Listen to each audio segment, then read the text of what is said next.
Director general इदारा तरक्यात गवादर मुजीबुर रहमान कमरानी ने अमायदीन शहरी और सियासी और समाजी शख्सियात से खुली कचहरी में खिताब करते हुए कहा कि इदारा तरक्यात गवादर तमाम शहरी और हिस्सेदारों को साथ लेकर चलेगी।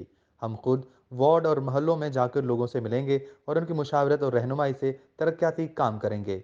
मुझे इस बात का इदारक है कि अब तक के हुए काम में काफ़ी कमजोरियां और नकायस हैं, लेकिन बहुत जल्द आप बेहतरी देखेंगे। उनका कहना था कि हालिया बारिशों से आवाम को जो मुश्किलात का सामना रहा है, हमारी ख्वाहिश है कि आइंदा ऐसा ना हो और आवाम के लिए आसानियां पैदा हों। उन्होंने कहा कि जेडीए अपने दायरती एरिया में सड़कों, तालीम, सेहत, तफरीही मुकामात, पार्कों की तामीर और तरक्की, आवाम के फलाह व बहबूद के साथ साथ रोजगार के मौके पैदा करने की कोशिश करेगी।